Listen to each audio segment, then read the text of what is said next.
Hi everybody, it's Elirra. So this is episode 1 of my Sleepcast series. I'm going to be reading my Complete Alice series. It's Alice in Wonderland. The first book is Down the Rabbit Hole. I'm here in my pajamas. I've got my blankie and I am ready to start reading. I'm going to make a playlist so you guys can just play them, let it go, and get some sleep, hopefully, or just relax. So let's go ahead and start. Book 1, Down the Rabbit Hole. Alice's Adventures in Wonderland.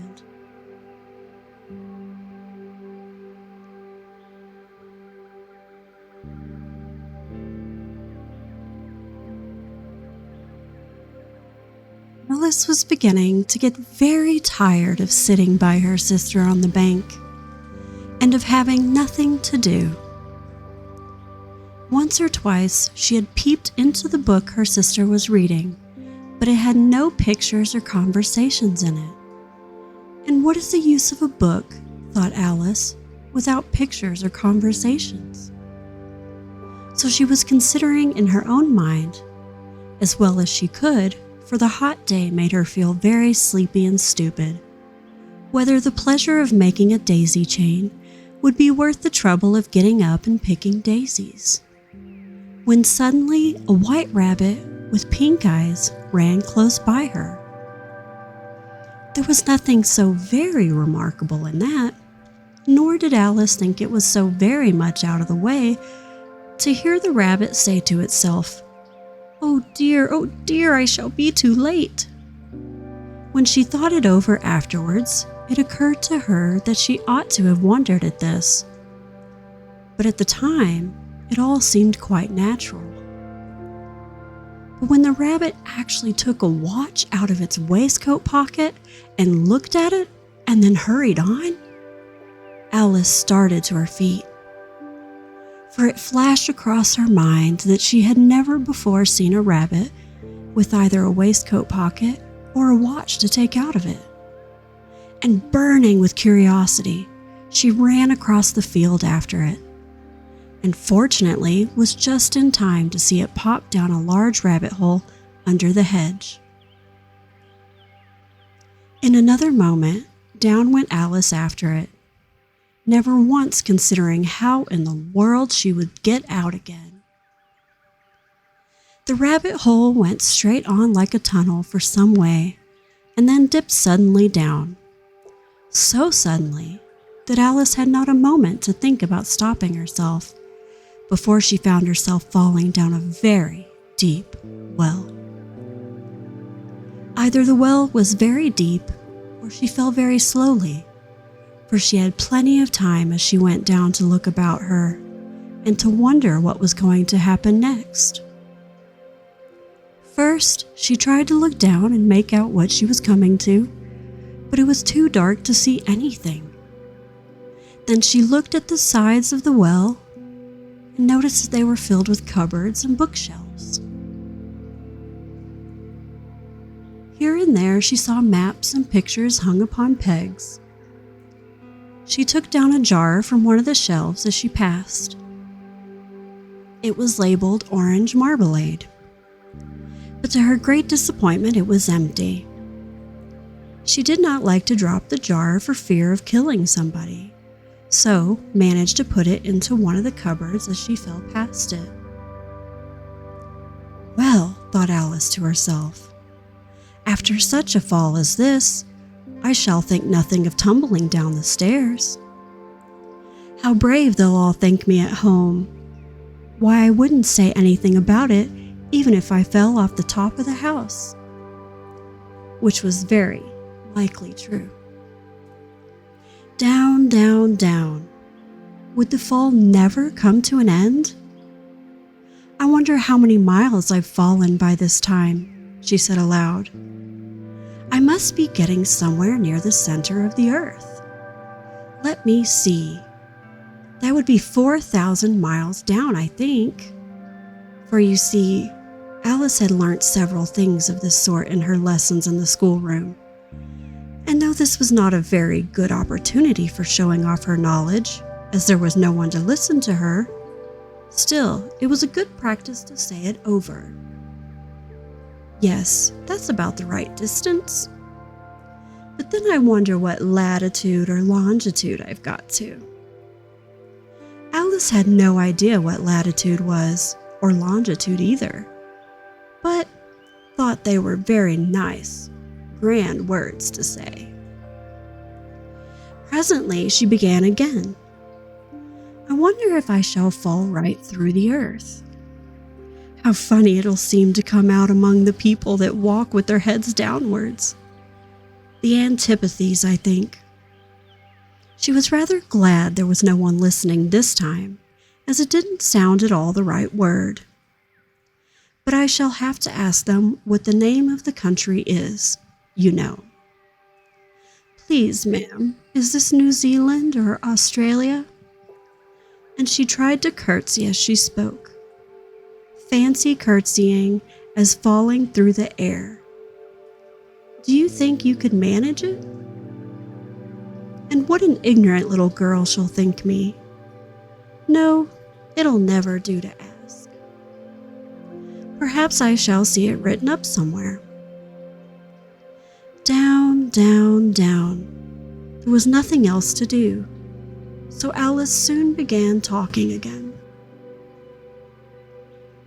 Dinah will miss me very much tonight, I should think. Dinah was her cat. I hope they'll remember her saucer of milk at tea time. Dinah, my dear, I wish you were down here with me. There are no mice in the air, I'm afraid, but you might catch a bat, and that's very like a mouse, you know. But do cats eat bats, I wonder? And here Alice began to get rather sleepy, and went on saying to herself in a dreamy sort of way, Do cats eat bats? Do cats eat bats? And sometimes, do bats eat cats? For, you see, she couldn't answer either question. It didn't much matter which way she put it.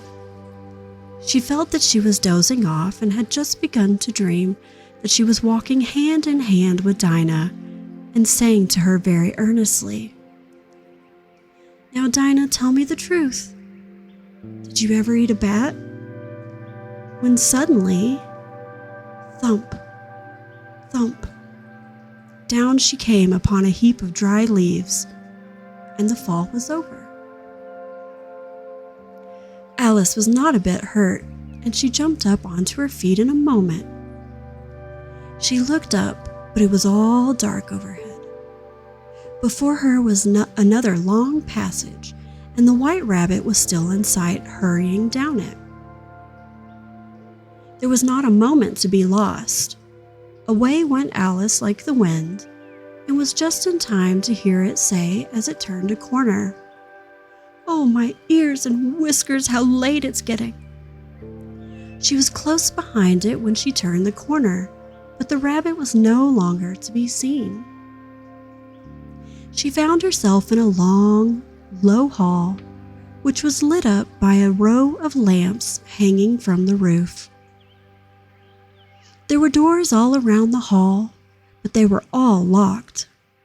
And when Alice had been all the way down one side and up the other, trying every door, she walked sadly down the middle, wondering how she was ever to get out again.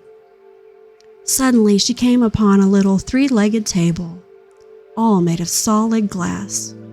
There was nothing on it except a tiny golden key. And Alice's first thought was that it might belong to one of the doors in the hall. But alas, either the locks were too large or the key was too small. But at any rate, it would not open any of them. However, the second time around, she came upon a low curtain she had not noticed before. And behind it was a little door about 15 inches high. She tried the little golden key in the lock, and to her great delight, it fit.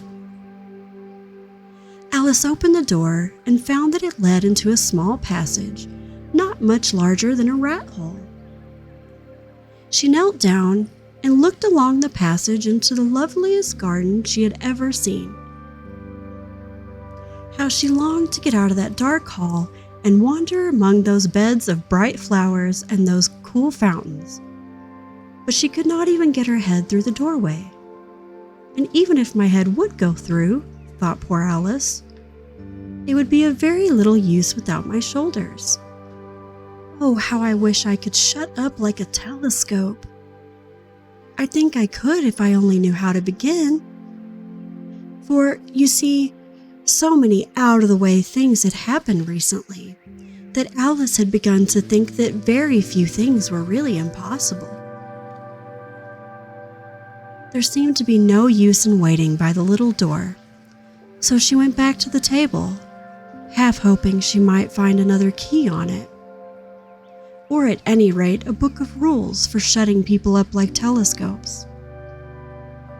This time she found a little bottle on it, which certainly was not here before, and round its neck a paper label with the words "Drink Me" beautifully printed on it in large letters.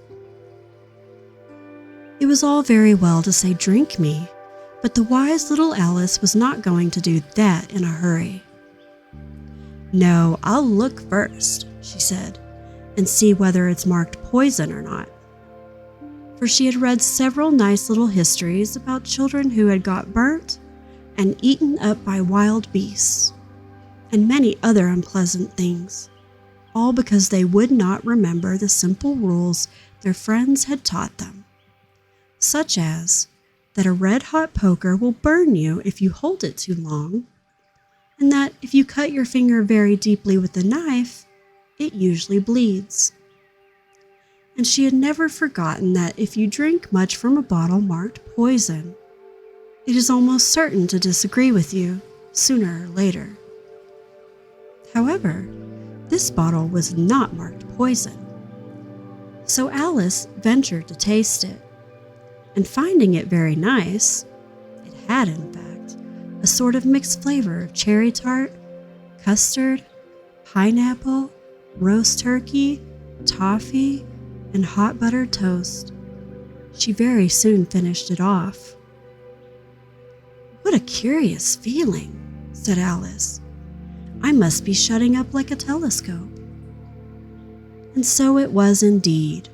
She was now only 10 inches high, and her face brightened up at the thought that she was now the right size for going through the little door into the lovely garden. First, however, she waited for a few minutes to see if she was going to shrink any further. She felt a little nervous about this, for it might end, you know, said Alice, in my going out altogether like a candle. I wonder what I should be like then. And she tried to fancy what the flame of a candle is like after it's blown out, for she could not remember ever having seen such a thing. After a while, finding that nothing more happened, she decided on going into the garden at once. But alas, for poor Alice, when she got to the door, she found she had forgotten the little golden key. And when she went back to the table for it, she found she could not possibly reach it. She could see it quite plainly through the glass, and she tried her best to climb up one of the table legs, but it was too slippery. And when she had tired herself out with trying, the poor little thing sat down and cried. "Come, there's no use in crying like that," said Alice to herself rather sharply. "I advise you to leave off this minute." She generally gave herself very good advice, though she very seldom followed it. And sometimes she scolded herself so severely as to bring tears into her eyes. And once she remembered trying to box her own ears for having cheated herself in a game of croquet she was playing against herself. for this curious child was very fond of pretending to be two people. But it's no use now, thought poor Alice, to pretend to be two people. Why, there's hardly enough of me left to make one respectable person. Soon her eye fell on a little glass box that was lying under the table. She opened it and found in it a very small cake, on which the words, "Eat me," was beautifully marked in currants. "Well, I'll eat it," said Alice, "and if it makes me larger, I can reach the key. And if it makes me smaller, I can creep under the door. So either way, I'll get into the garden, and I don't care which happens." She ate a little bit and said anxiously to herself, "Which way, which way?" holding her hand on top of her head to feel which way it was growing, and she was quite surprised to find that she remained the same size. To be sure, this generally happens when one eats cake, but Alice had got so much into the way of expecting nothing but out-of-the-way things to happen, and it seemed quite dull and stupid for life to go on in its common way. So she set to work and very soon finished off the cake. To find out what happens next, read Book 2 of Alice's Adventures, The Pool of Tears. So that's it for Book 1, guys. Keep watching for Book number 2. It's not out yet, but keep an eye out for it. I'll keep the series going. There are 22 books, so keep an eye out. Hopefully you are relaxed or you're sleeping by now. And I hope you're all kind to one another, and I'll see you all in the next video.